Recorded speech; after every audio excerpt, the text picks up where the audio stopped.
So one of the biggest struggles we face today when we embark in a wellness fitness journey is the lack of time, how busy we are. And the industry just caters to that need by providing us convenience.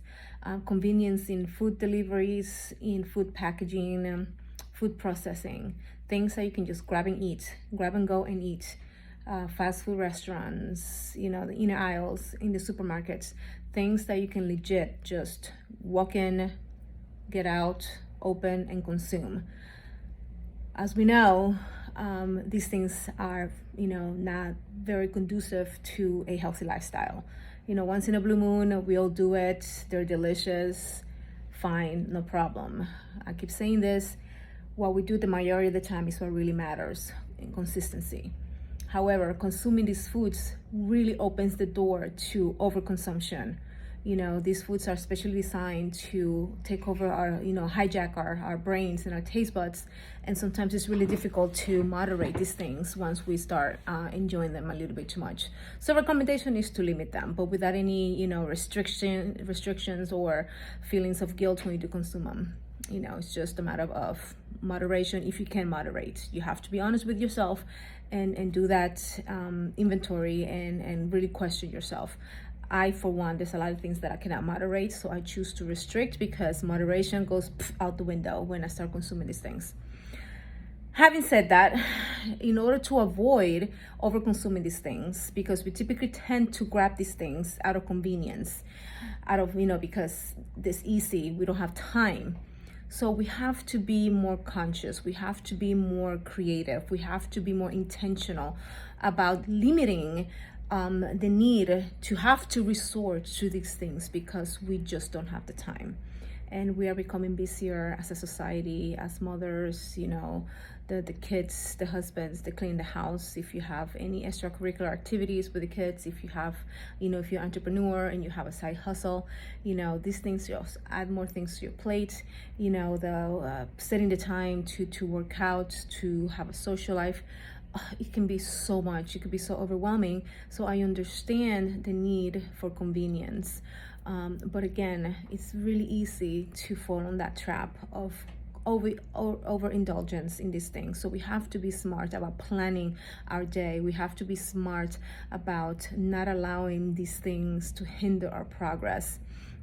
So in this video for week 9 of our program, I wanted to go over meal planning and meal prepping. I'm sure you've heard this before, you've seen it all around.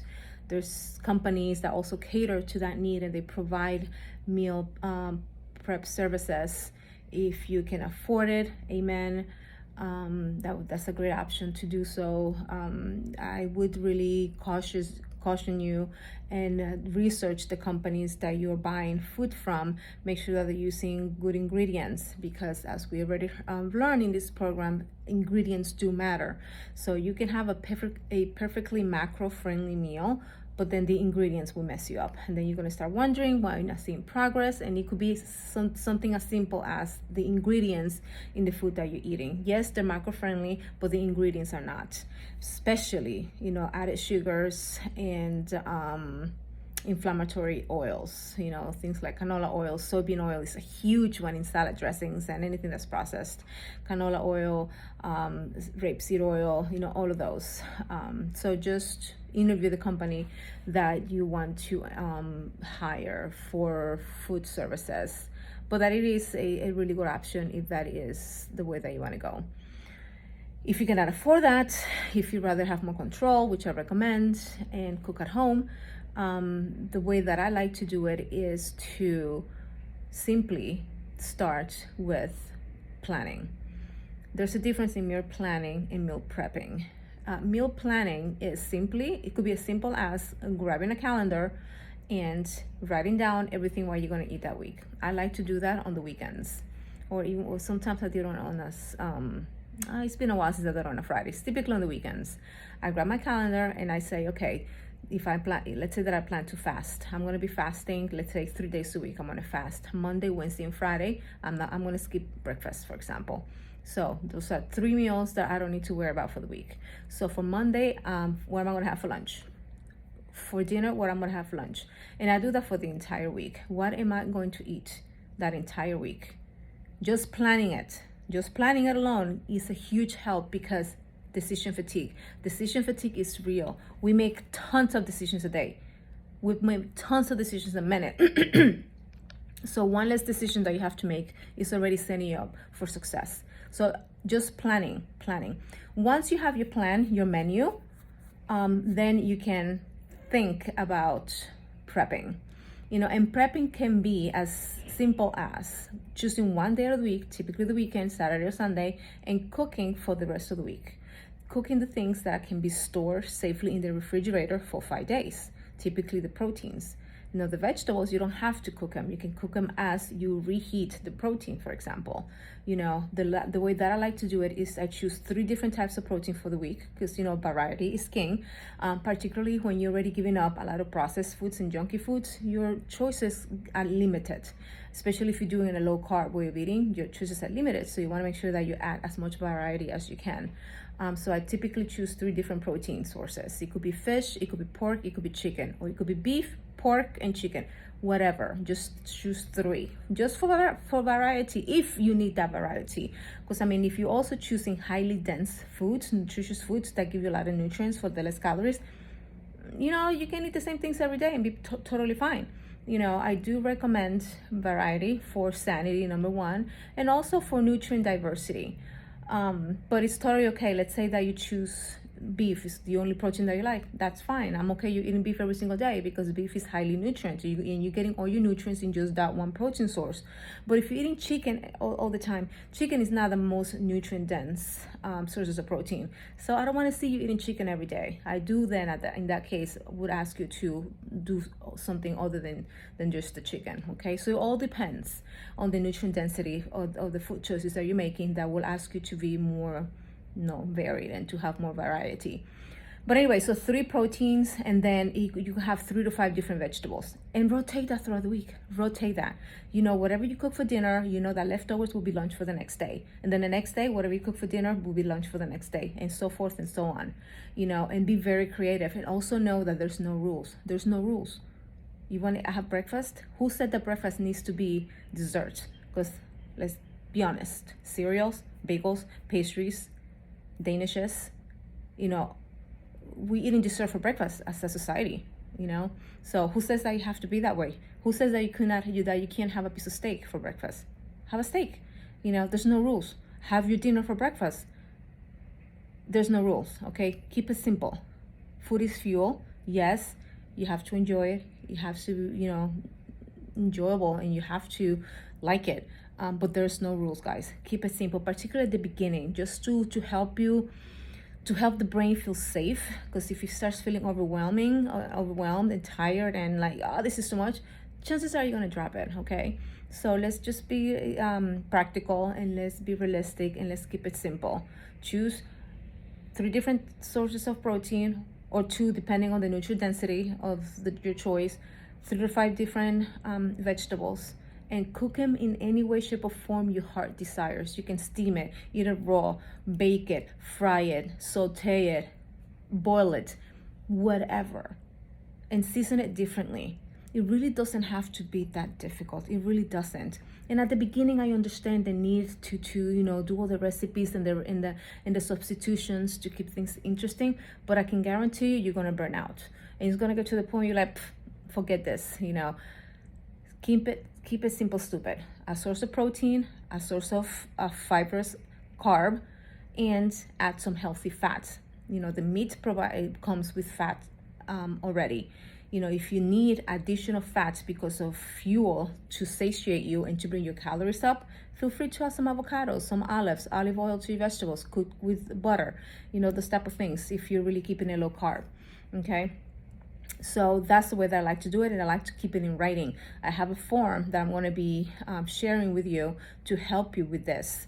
This form also helps you when in your household others are not partaking on your eating style, especially if you're doing low carb and the rest of your family are not partaking on that. There's a section on this form where you can also pre-plan what they're going to be eating. Like in my household, my kids eat rice and beans. I don't eat rice and beans. Well, I do now, but when I was like really strict low carb, I wouldn't.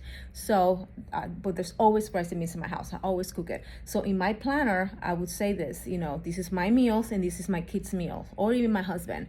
The thing is, we all eat the same protein. All of us eat the same protein. I'm not cooking 3 different sources of protein.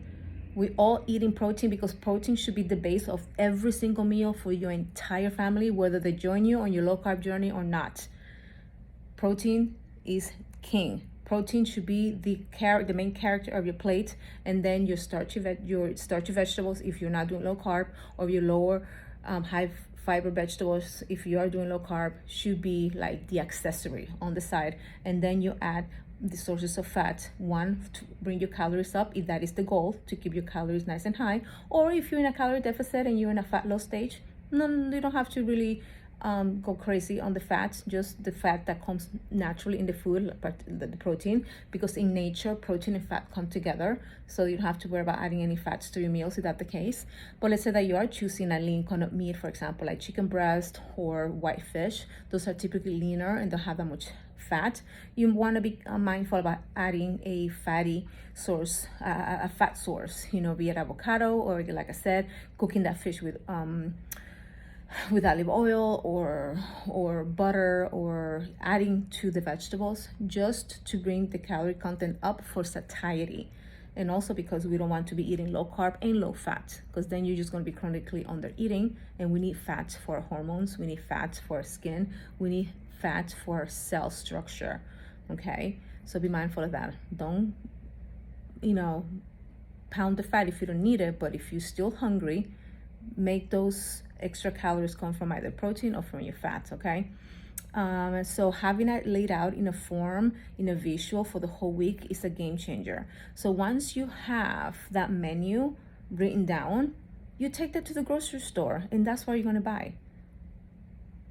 What ingredients am I going to need to make these 4 or 5 different dishes that I'm going to be rotating for the week?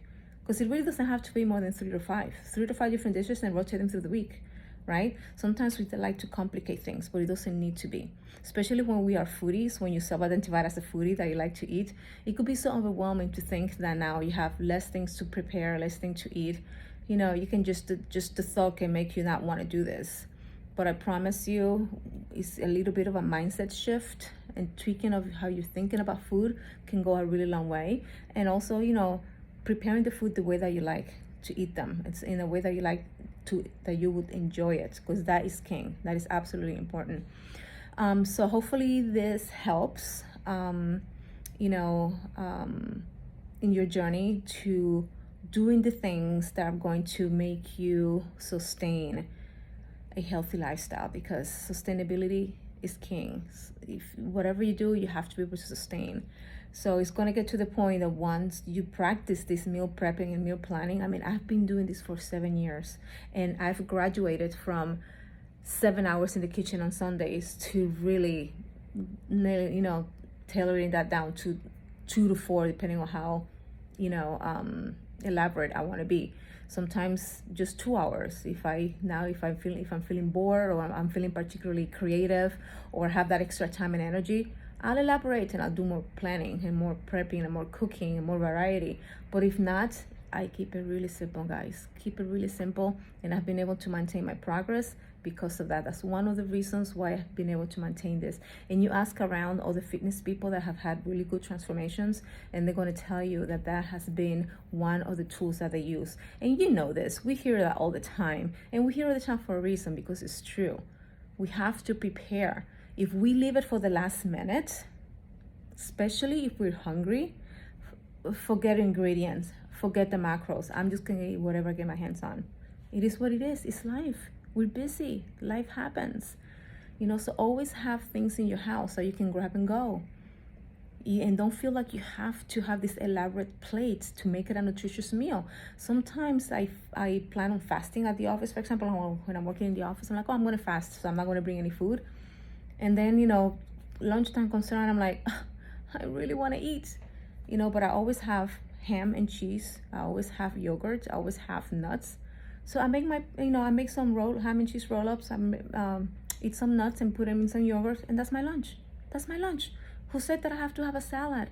Who said that I have to have a piece of chicken and a side of broccoli for lunch? No, if I don't have it, I can have those things that are always in my fridge, and I'm still getting the nutrients that I need, right? So how we think about food, how we think about meals, has to be tweaked a little bit to tell our brains that it is okay not to have the standard, the expected things that you see out there.